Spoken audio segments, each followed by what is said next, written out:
Saludos a todos, estamos en nuestro podcast Salud y Saber. En este episodio hablaremos sobre el herpes zóster. El día de hoy nos acompañan especialistas en medicina del dolor para platicar y aprender más sobre este tema tan interesante. De mi lado izquierdo tenemos al doctor José Alberto Coria Márquez. Él es especialista en algología intervencionista y medicina del dolor, cuidados paliativos por la Universidad de Guadalajara. Muchísimas gracias, doctor, por acompañarnos. Muchas gracias a ti, Esteban, por la invitación. Muchas gracias, doctor. De mi lado derecho tenemos a la doctora Karen Cornejo Huerta. Ella tiene su especialización en anestesiología por la Universidad Autónoma de Guadalajara y posteriormente su subespecialidad en medicina paliativa y medicina del dolor por la Universidad de Guadalajara. Muchísimas gracias, doctora, por acompañarnos. Muchas gracias. Y por último, pero no menos importante, el doctor Abel Aguilar Castañeda, igual anestesiólogo en el Hospital Civil Fray Antonio Alcalde y especialista en medicina paliativa y del dolor en el Hospital General de Occidente. Muchísimas gracias por acudir a nosotros, doctor. Gracias, Esteban. Muy bien, el día de hoy pues vamos a hablar sobre este tema, como ya lo dije, de herpes zóster. Pues iniciaremos con la doctora Karen Cornejo. Doctora, ¿qué es el herpes zóster? El herpes zóster es una reinfección del virus de la varicela zóster.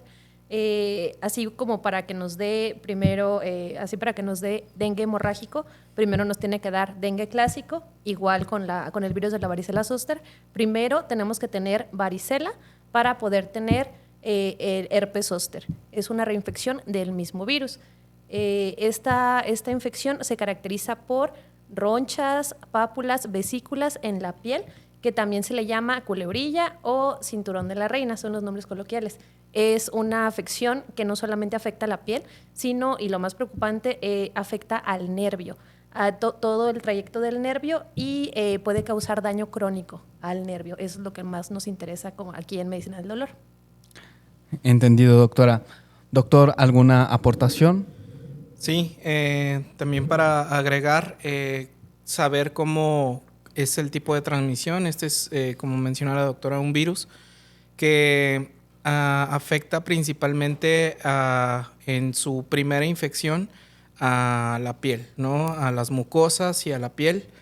Frecuentemente se da en la infancia, mientras que podemos tener hasta el 95% de la población herpes tipo varicela. Y la reinfección por herpes zóster se da porque este virus se almacena en las raíces dorsales de los nervios en la columna. Cuando se reactiva, pues afecta principalmente al nervio y eso es lo que da este tipo de dolor tan característico. Y después de afectar al nervio, vuelve a reaparecer en la piel, pero únicamente en los nervios afectados. Por eso la característica que menciona la doctora, que se le menciona coloquialmente como culebrilla. Claro. Doctor Coria, ¿alguna intervención? ¿Algo que quiera añadir? Pues principalmente esta enfermedad se adquiere en la niñez. De hecho, no sé si a ustedes les tocó, que en la infancia había un conocido por ahí de la familia, algún niño que se enfermaba de varicela y hasta claro, armaban una fiestecita, ¿no? Como para que todos aprovecharan a contagiarse, digamos. Ahorita, obviamente, eso ya no está recomendado, ya se trata de evitar esa exposición, pero pues eso representó que, como comentan, el 95% de la población haya tenido una exposición previa a la varicela, y eso es lo que nos da posteriormente la reinfección por el herpes zóster. Doctor Coria, ¿cuándo pensar que se tiene herpes zóster? ¿Cómo se realiza su diagnóstico? El diagnóstico principalmente es clínico. Pues el paciente va a acudir al médico con la presencia de algunas lesiones dérmicas. Estas lesiones característicamente van a estar ubicadas dentro de un dermatoma, es decir, una región específica, puede ser en el tórax principalmente, aunque también puede haber presentaciones en la cara, en las piernas, incluso en el sistema nervioso central. Estas lesiones, pues principalmente en un inicio, pueden ser tipo mácula, que van a ir progresando con el tiempo hasta las vesículas, que son como una especie de burbujas en la piel que nos van a representar el momento más infeccioso o más contagioso del paciente. Obviamente estas van a presentarse con dolor de intensidad moderada a severa y pues tenemos que pensar también en la primoinfección, ¿no? A ver, que el paciente haya tenido primeramente una exposición a la varicela zóster. También tenemos que sospechar que sea herpes zóster, un paciente que tiene una inmunodeficiencia, como se presenta naturalmente en los pacientes que tienen arriba de los 50 años por la inmunosenescencia, que es la disminución de la capacidad del sistema inmunológico a defenderse contra los patógenos, que es natural a partir de los 50 años, como comentaba, pero también en otros pacientes, por ejemplo, pacientes oncológicos que están bajo un tratamiento quimioterapéutico o pacientes con artritis reumatoide, por ejemplo, que reciben algunos tratamientos para disminuir justamente ese sistema inmunológico. Y pues esos son pacientes que pueden tener más, ¿cómo decirte? Pues más riesgo de presentar esa enfermedad. Así es como lo pensamos, ¿no? Como sospechamos que el paciente tiene alguna enfermedad y se puede complementar con algunas otras herramientas diagnósticas. Ahora, se mencionaba que anteriormente se hacían como fiestas para el contagio de la varicela. Una persona que no haya tenido varicela y de repente convive con alguien que tiene herpes zóster, ¿puede ser contagiable?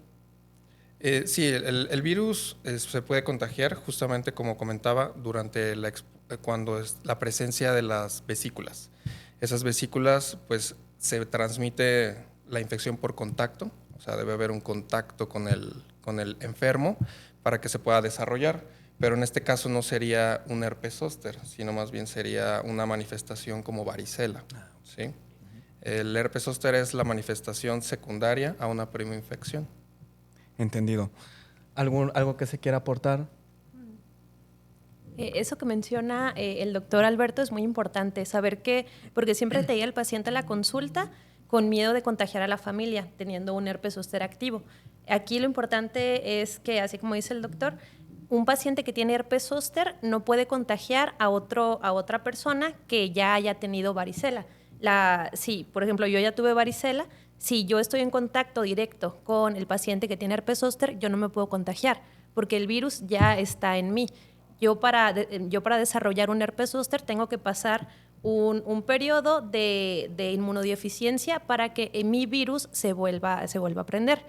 Aquí solamente igual, así como dice el doctor Alberto, la única forma de que un paciente con herpes zóster contagiaría a alguien es a una persona que no se haya vacunado contra la varicela o que nunca haya tenido varicela. Y esa persona va a desarrollar varicela y no herpes zóster. Interesante saber eso porque pues de repente desconocemos este tipo de casos y pues es bueno saberlo, doctora. Doctora Abel, ¿existen presentaciones diferentes no tópicas sobre el herpes zóster y cuándo pensar en ellas?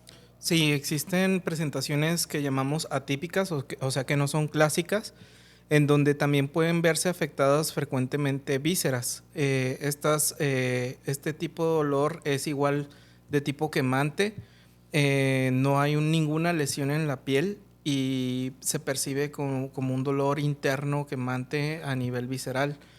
Generalmente, como mencionan, lo más frecuente es que sea a nivel torácico y puede presentarse un dolor visceral a nivel pulmonar o esofágico y también presentaciones que, aunque no sea visceral, también siguen estos dermatomas.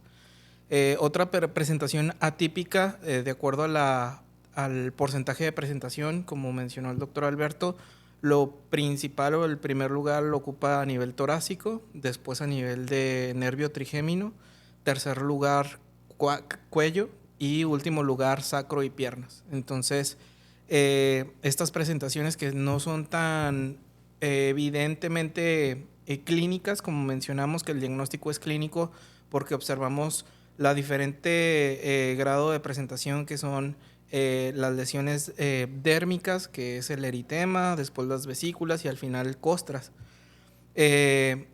todas confluyen en el mismo tiempo. Ves en el paciente estos tres tipos de lesiones. Cuando no es típico, es lo recomendado cuando haces pruebas diagnósticas de laboratorio.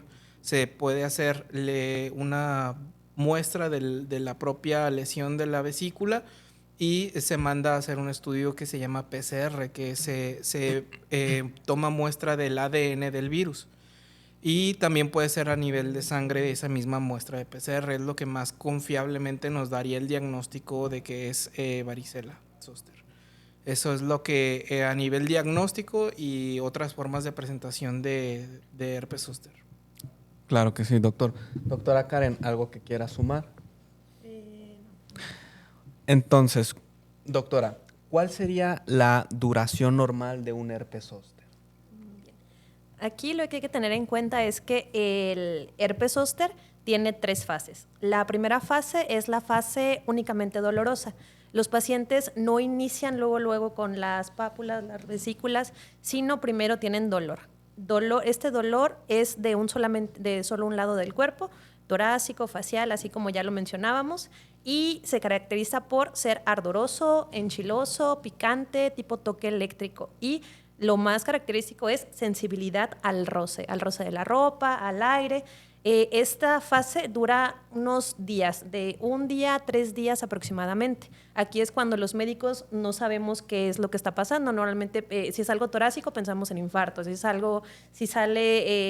empiezan con dolor abdominal, pues pensamos en todas las vísceras. Lo último que pensamos es en un herpes zóster cuando solamente hay dolor. En la segunda fase, aquí ya vienen las lesiones cutáneas.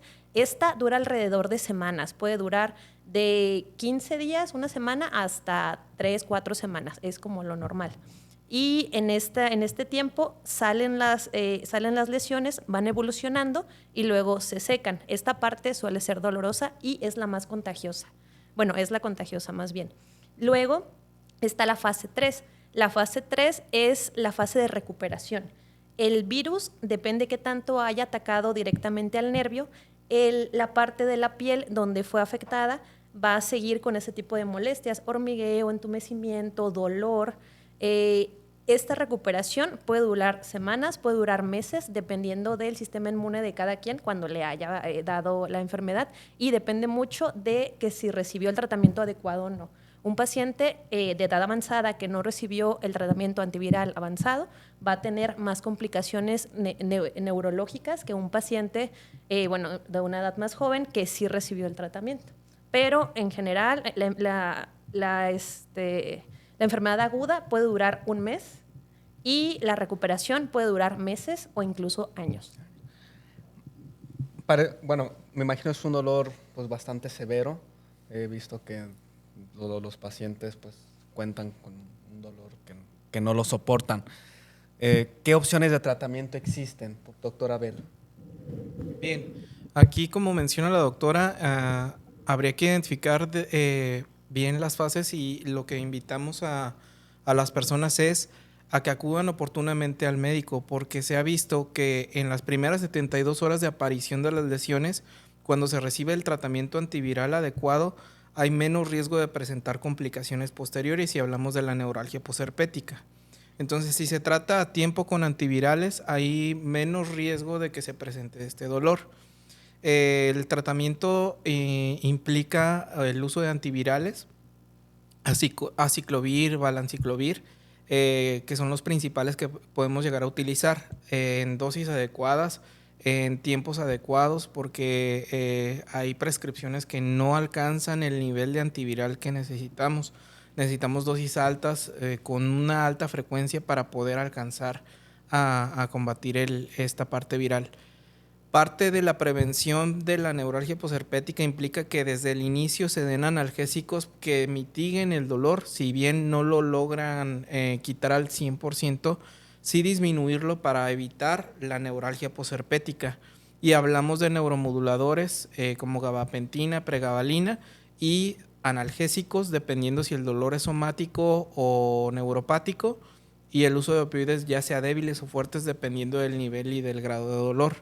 Entonces, de manera resumida, es muy importante acudir al médico cuando se presenten las lesiones, cuando se inicia el dolor, cuando se presenten las lesiones, iniciar el tratamiento oportuno y aunque no estés dentro de las primeras 72 horas, es iniciar el antiviral porque necesitamos disminuir el riesgo. Como ya han mencionado, el que un paciente esté con disminución de su sistema inmune implica un factor de riesgo. Las mujeres tienen mayor riesgo de presentarlo, mayores de 50 años.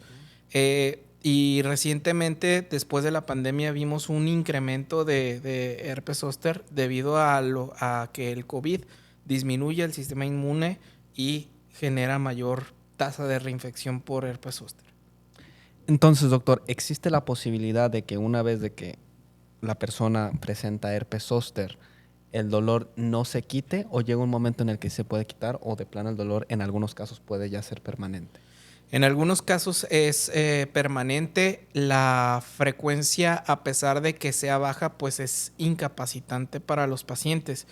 De un 100% de pacientes que se infectaron de esta reinfección de herpes zóster, entre un 10 pero hasta un 20%, o sea, 2 de cada 10 pacientes pueden llegar a presentar un dolor crónico que no se controla con analgésicos convencionales, y es aquí cuando deben de acudir con un especialista en dolor para dar un tratamiento más avanzado de este. No hay como una sentencia de que de por vida vayan a tener dolor. Nosotros vamos a hacer todo lo posible para evitar eso, pero sí es frecuente que se cronifique cuando no se recibe el tratamiento adecuado. Doctor Coria, ¿algo que quiera aportar? Sí, como comenta el doctor Abel, es importantísimo que el paciente se trate durante las primeras fases, ya que justamente lo que queremos evitar es algo que se llama sensibilización central, que es como una especie de formación de memoria a ese dolor intenso que se está presentando en fases iniciales. Entonces, si nosotros desde un principio disminuimos ese dolor, a su vez también vamos a disminuir esa sensibilización central, que es lo que nos va a provocar la cronificación del dolor. Y para eso pues, nos podemos ayudar de diversas herramientas, desde farmacológicas, como se han comentado los neuromoduladores, algunos antidepresivos, incluso nos podríamos también ayudar de algunos bloqueos nerviosos para disminuir la intensidad del dolor y con eso pues tratar de que no se cronifique esa sensación dolorosa. Claro, justo quería preguntarle, doctor, ¿en qué medida el intervencionismo, ¿no? El procedimiento mínimamente invasivo, puede influir en el manejo del dolor en pacientes recién diagnosticados con herpes zóster? En fases agudas hay algunos documentos que nos avalan a la hora de nosotros poder practicar ciertos procedimientos. Entre esos, como comentaba, están los bloqueos nerviosos. En este caso se puede administrar un anestésico local en el área dolorosa, o también nos podemos apoyar de catéteres peridurales, incluso, como va a ser teóricamente un padecimiento en fase aguda, nosotros podemos ser agresivos en ese momento, incluso llegando a los catéteres peridurales, donde se van a administrar anestésicos locales que van a permitir que el dolor se pueda controlar de manera muy efectiva. Es obviamente en manos de alguien experto, porque pues, son procedimientos avanzados. Claro, claro. Doctora Karen, ¿algo que quiera agregar? Sí, igual corroborando lo que decía el doctor Alberto, cuando un paciente acude a la consulta teniendo las lesiones cutáneas es cuando mejor le va. Es difícil que llegue antes de que salgan, pero ya si te llega a ti cuando tienes las lesiones, ahí lo puedes ayudar mucho, porque empiezas con el antiviral en dosis, pues en las dosis adecuadas, que son dosis altas, y le puedes realizar una infiltración de los nervios, así como dice el doctor, anestésico local, corticoide. Las investigaciones actuales te dicen que disminuye la frecuencia de tener una neuralgia postherpética por la sensibilización central, sobre todo para tener controlado el dolor. Eso disminuye mucho el riesgo de que el dolor se cronifique. Por eso, cuando mejor deben de acudir con el doctor es cuando tienes las lesiones. Entendido, doctora. Ahora, ¿una neuralgia postherpética es una complicación frecuente? Sí, la complicación de la neuralgia postherpética es de las más temidas. Como tal, el herpes zóster es muy doloroso, pero no suele ser peligroso. Es peligroso solamente cuando da en cara, porque en cara sí se relaciona con pérdida de la visión y pérdida de la audición, cuando da en ciertas raíces del nervio sensitivo de la cara. Entonces, cuando da en la cara, sí, aparte del manejo con nosotros, siempre tratamos de mandarlos a un otorrino o a un oftalmólogo, dependiendo del caso. Lo bueno es que esas son pérdida de la visión y pérdida de la audición, son complicaciones no tan frecuentes. La más frecuente es la neuralgia postherpética, que es la que más vemos y es muy molesta para los pacientes, baja mucho la calidad de vida. Así como lo mencionaba el doctor, casi si de 20% más o menos de la población va a tener herpes zóster, de ese 20%, el 20% puede tener neuralgia postherpética. Ok. Doctor, a ver, ¿algo que quiera agregar?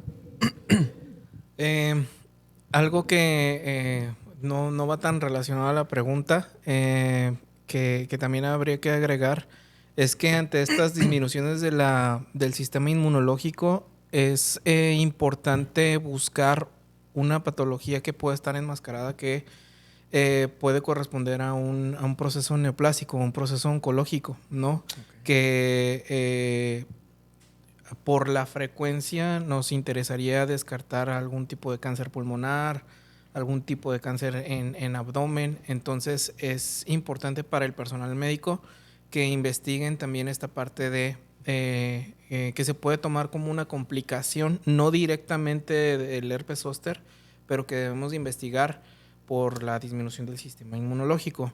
Otra de las complicaciones puede ser la infección de las vesículas, porque generalmente cuando es la reinfección por herpes es ardoroso y no te da tanta comezón, pero ya cuando te estás recuperando da comezón y los pacientes se rascan y se infectan, ¿no?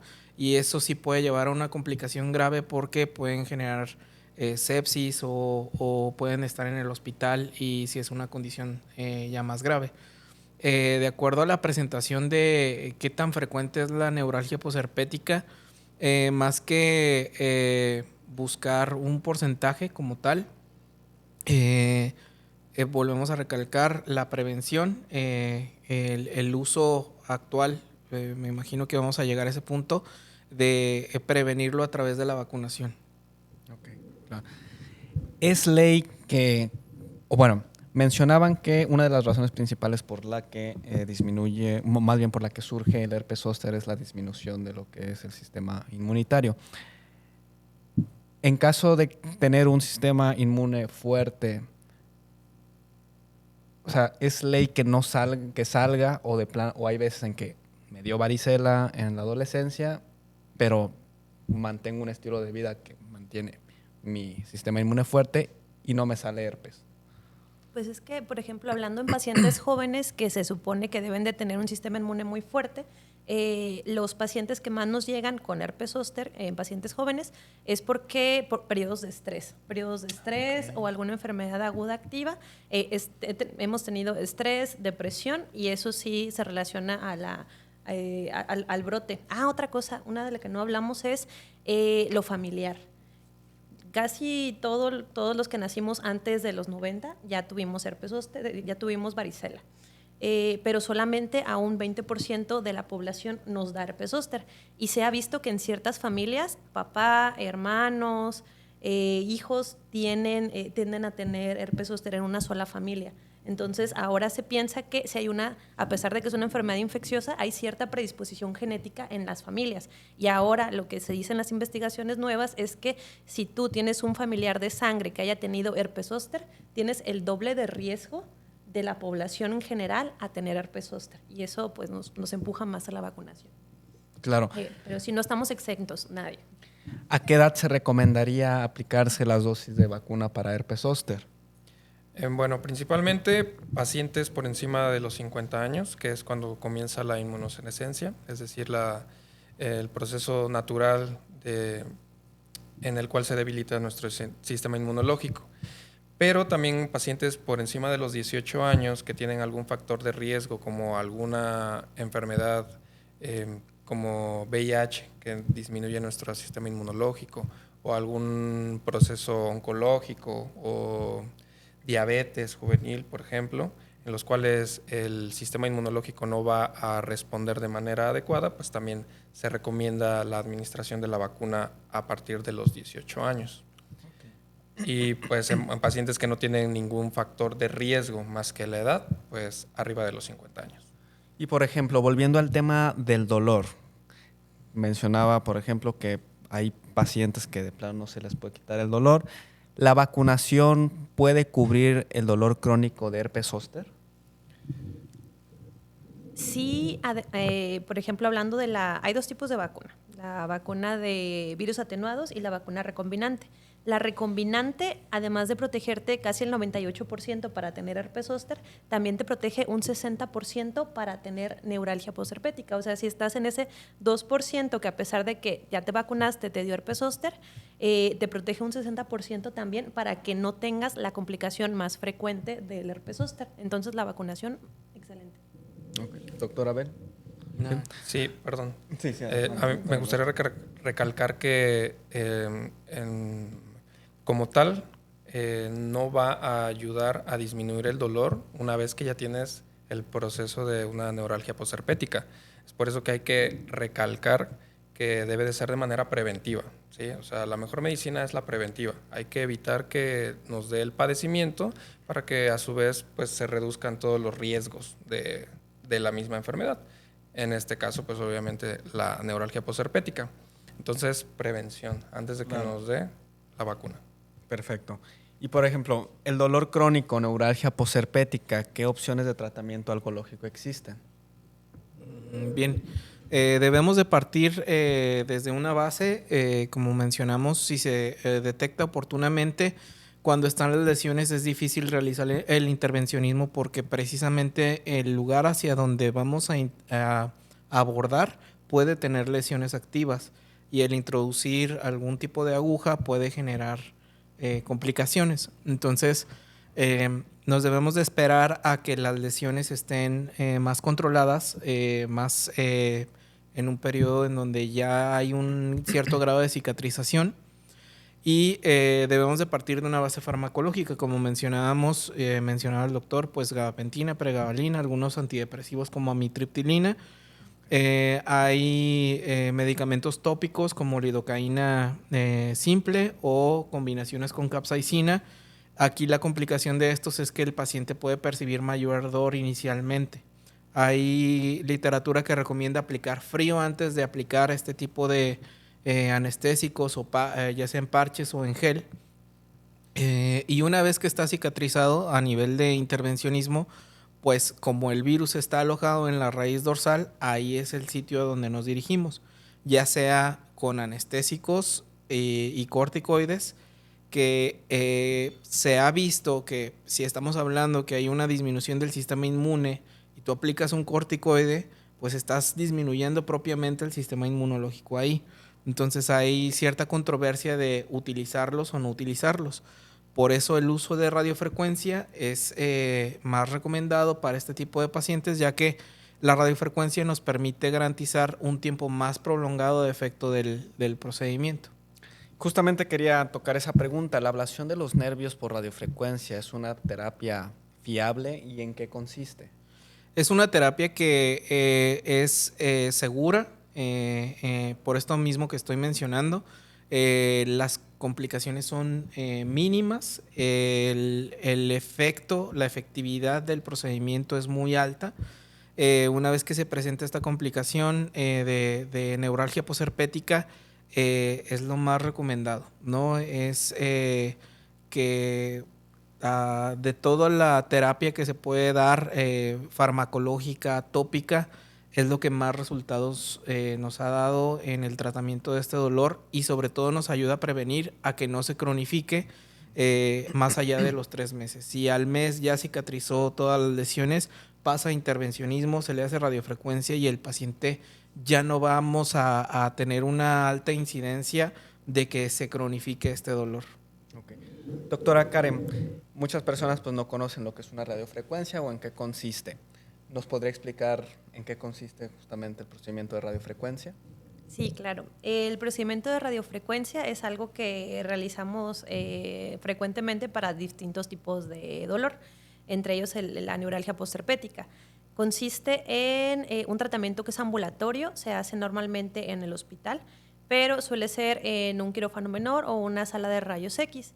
El paciente tiene que someterse a una sedación y aplicación de anestesia local solamente, y nosotros guiado con rayos X o con ultrasonido, tenemos, el aparato de radiofrecuencia está conectado a unas agujas que tiene unas puntas especiales que pueden calentarse o pueden dar lesión por electricidad.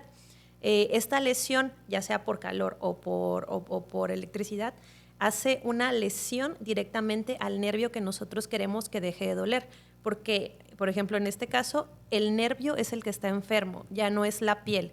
La piel puede ya no tener lesiones. El problema es el nervio, que cuando nosotros tocamos la piel, el nervio dice que siente dolor, que siente ardoroso, enchiloso. Entonces nosotros llevamos una aguja hasta el nervio que está enfermo y quemamos ese nervio, y así podemos cortar el paso de electricidad del nervio a la zona que nosotros queremos denervar.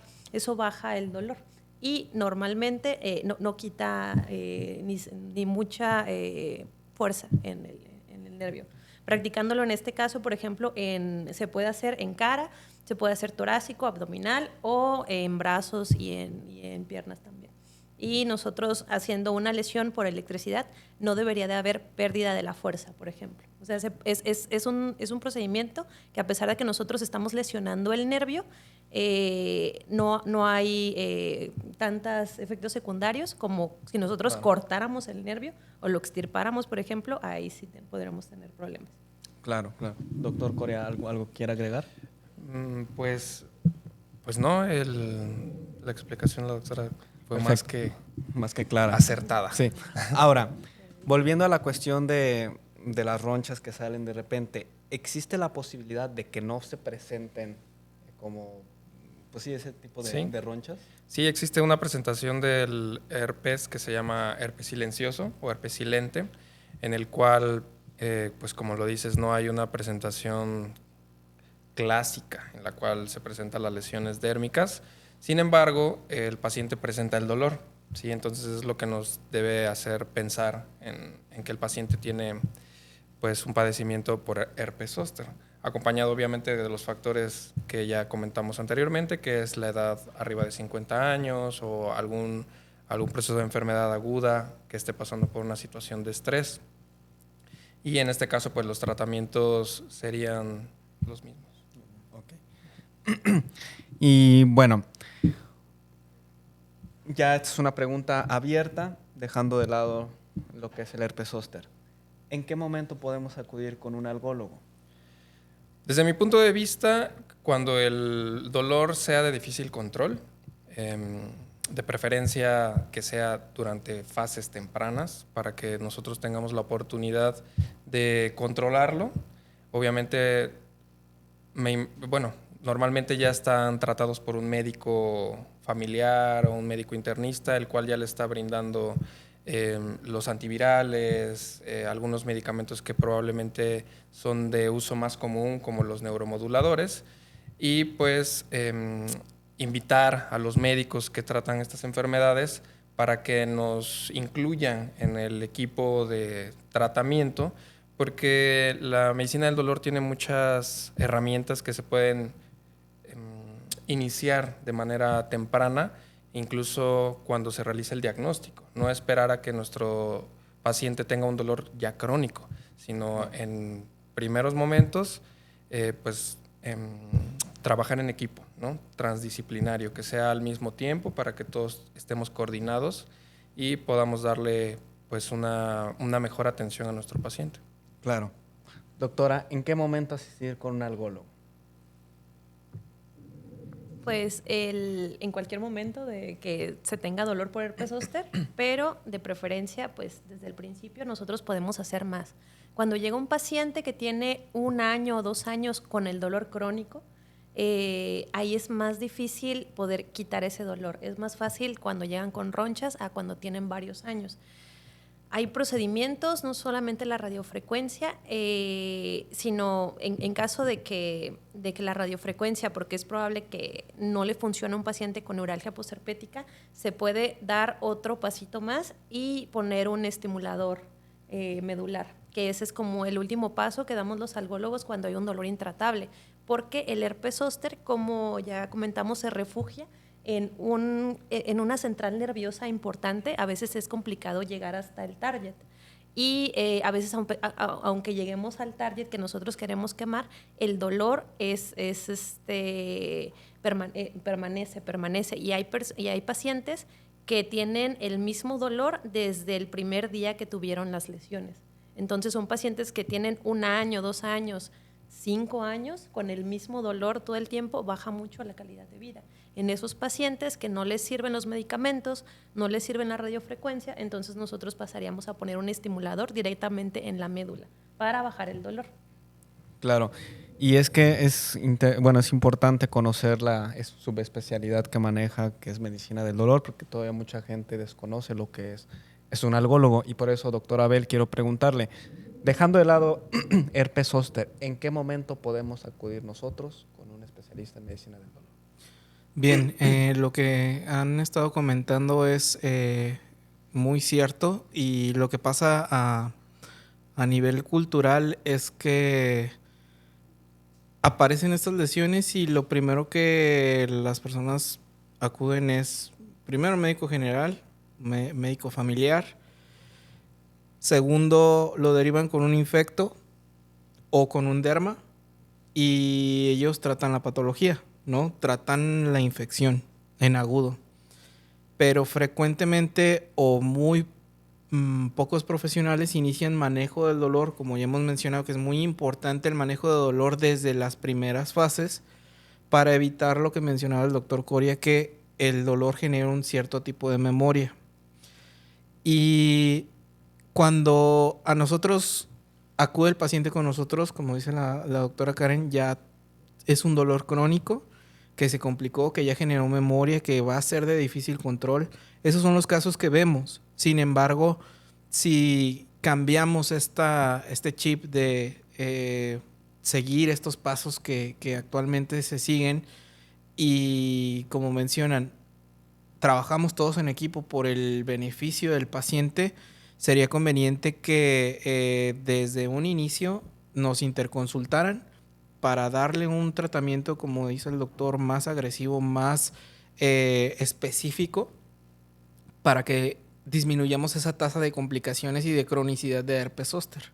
Porque hasta cierto punto, si pensamos que el 95% de la población tiene ya de base herpes zóster y hasta un 20% se infecta se reinfecta, y de ese 20% hay un porcentaje que le da neuralgia posherpética, al final es una incidencia muy alta. Claro. Entonces, es muy importante que creemos conciencia de que desde fases tempranas se puede interconsultar al servicio de algología y sobre todo también, y es obvio y es claro, que ya en fases más complejas en donde el dolor se ha cronificado y no hay una respuesta. Claro, claro. Y esto se puede traspolar a otras enfermedades, no nada más al herpes zóster. Lumbalgias, procesos oncológicos, artritis reumatoide, o sea, problemas osteomusculares, etcétera. O sea, ahorita estamos hablando de herpes zóster, pero realmente el trabajo del algólogo puede iniciar desde los diagnósticos. Claro. Ahora, ¿cómo podemos contactarlo, doctor Coria? Bueno, a mí me pueden seguir en Instagram, en las redes sociales. Estoy como doctor Alberto Coria. Y también me pueden contactar al número, ahorita se lo digo porque no me lo sé. Es 33 25 94 02 92. Ese es el contacto donde nos vamos a estar contestando a sus preguntas o cualquier inquietud, y pues estamos a sus órdenes. Muchísimas gracias, doctor Coria, por sus aportaciones, su conocimiento y por aceptar estar con nosotros. Muchas gracias por la invitación. Doctora Karen Cornejo, ¿cómo podemos contactarla? Yo estoy como doctora DRA.del dolor en Instagram y también en Facebook. Y para contacto por llamada, por mensaje, WhatsApp, al número 33 34 06 17 65. Perfecto, doctora. Pues muchísimas gracias por habernos acompañado, por aportar de sus conocimientos en este tema tan interesante como es el herpes zóster. Doctora, a ver, ¿cómo podemos contactarlo? En Instagram como dolor.alium con doble L y al teléfono 33 14 57 37 37. Muchísimas gracias, doctor. A ver, Gracias. también por acompañarnos, por aportar de sus conocimientos. Pues muchas gracias a todos. Llegamos a la conclusión pues de que, como toda enfermedad, pues es importante tener una prevención, ¿no? Tener un diagnóstico constante, ¿no? Acercarse con el especialista indicado, que en este caso, pues el especialista en medicina del dolor, algología intervencionista. Y al final, pues todo por el bien del paciente. Muchísimas gracias. Gracias.